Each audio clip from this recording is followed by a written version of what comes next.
Assalamualaikum warahmatullahi wabarakatuh. Hari ini kita ketemu di pertemuan yang pertama, yaitu tentang besaran dan satuan. Saya kira ini bukan materi baru ya, di SMP sudah mengenal, di SMA diperdalam lagi, kemudian kalian juga bisa mengakses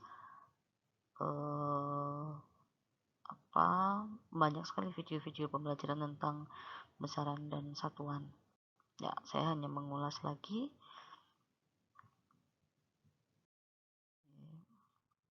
Oke, kita mulai dari besaran fisika. Oke, besaran fisika. Apa itu besaran fisika? Besaran fisika adalah sifat benda atau gejala alam yang dapat diukur. Oke, nah kalian pasti sangat hafal. Ada besaran pokok, ada besaran turunan, gitu ya. Oke, kelompok besaran ini yang di bawah itu yang dinamakan dengan besaran pokok. Ada 7. Nah, sebenarnya kalau ditilik dari ininya, kenapa ada besaran pokok dan besaran turunan gitu ya. Besaran pokok itu besaran yang didefinisikan terlebih dahulu ya. Biasanya dia hanya punya satu dimensi kalau kita pakai dimensi.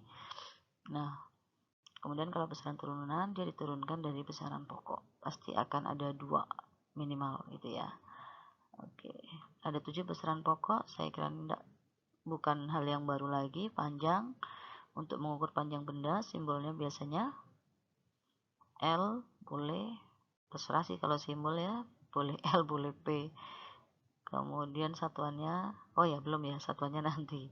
Oke, kemudian massa, untuk mengukur massa ya, untuk mengukur massa atau kandungan materi benda. Kemudian waktu, untuk mengukur selang waktu 2 peristiwa atau kejadian. Kuat arus listrik, untuk mengukur arus listrik atau aliran muatan listrik dari satu tempat ke tempat lain. Kemudian suhu, mengukur seberapa panas suatu benda. Kemudian intensitas cahaya, mengukur seberapa terang cahaya yang jatuh pada benda.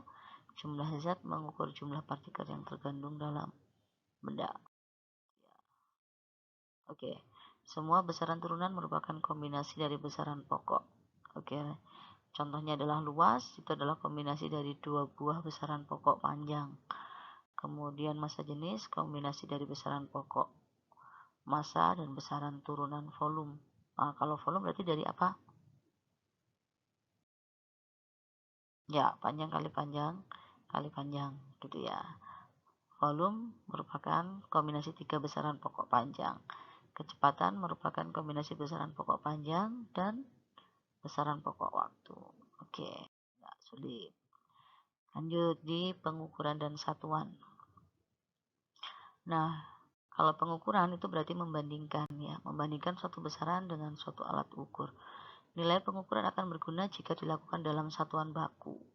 Satuan baku adalah satuan yang diterima secara umum dan terdefinisi dengan pasti nilainya. Nah, untuk menyeragamkan, maka ditentukan ada 7 satuan untuk besaran pokok gitu ya. Namanya satuan internasional. Oke, ini juga bukan hal yang baru lagi. Panjang besaran pokoknya, satuannya adalah meter, singkatannya M. Nah, kemudian massa kilogram, waktu sekon, kuat arus listrik ampere, suhu Kelvin, intensitas cahaya kandela, kemudian jumlah zat mol. Oke, ini bukan hal yang baru. Oke, kemudian untuk awalan satuan, nah tadi misalkan untuk panjang yang tanpa awalan itu kita isi meter. Nah, kemudian kalau sentimeter berarti 10 pangkat min 2, kalau milimeter 10 pangkat min 3 meter. Kalau mikrometer ya 10 pangkat min 6 meter. Kalau nanometer nm gitu, nah itu sama dengan 10 pangkat min 9 meter. Piko berarti 10 pangkat min 12. Tinggal kecil. Oke. Ya, tinggal besaran yang mau ini ya, tinggal besaran yang mau kita ubah ditaruh di sini. Mau apa? Mau meter, mau kilo, mau apa? Gram, meter untuk panjang, kemudian massa gram, kalau waktu sekon ya di sini. Ditaruh di yang tanpa awalan ini. Oke. Nggak sulit ini ya. Kemudian konversi satuan. Kalau kita akan mengkonversi satuan, jadi dari satu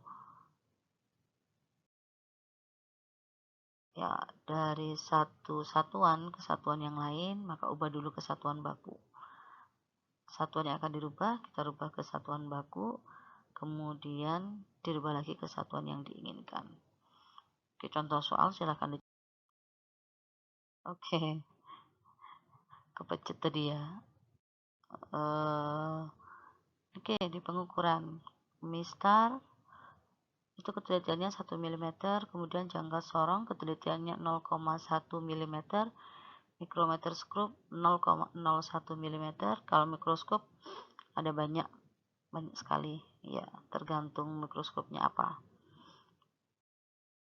Oke, kemudian pengukuran massa itu ada neraca 2 lengan, ada neraca 3 langkah kalau dulu ya di SMA, kemudian neraca Auhaus dan neraca elektronik, ini yang sudah sering dipakai zaman sekarang.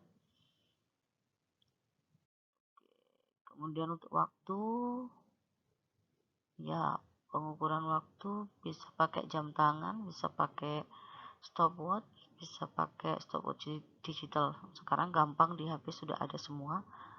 Oke, kemudian pengukuran volume zat cair, pengukuran volume zat padat. Kalau pengukuran volume zat cair ya kita lihat pakai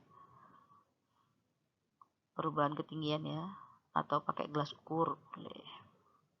Ya, pengukuran zat padat ya tinggal kalau bendanya itu panjang lebar tingginya jelas ya berarti tinggal diukur gitu. Kalau tidak jelas ya berarti kita bisa memanfaatkan zat cair.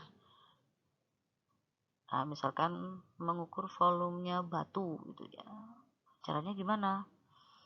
Ya tinggal kita taruh air di dalam wadah, dilihat volume awal berapa, batunya masukkan, volume akhir berapa, kurangkan. Nah, itu sudah sama dengan volume batu. Sama dengan hukum apa? Hukum apa? Dan dicari hukum apa itu.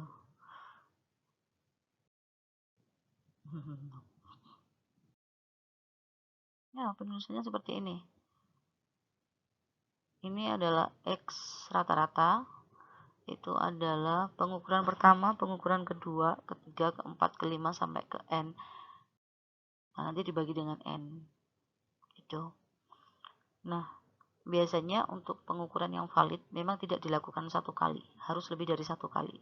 Gitu ya.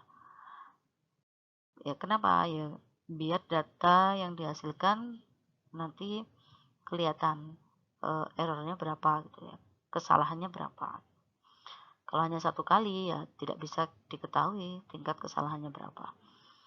Kemudian untuk variasi sigma didefinisikan sebagai ini, standar deviasi ya, kalian mengenalnya.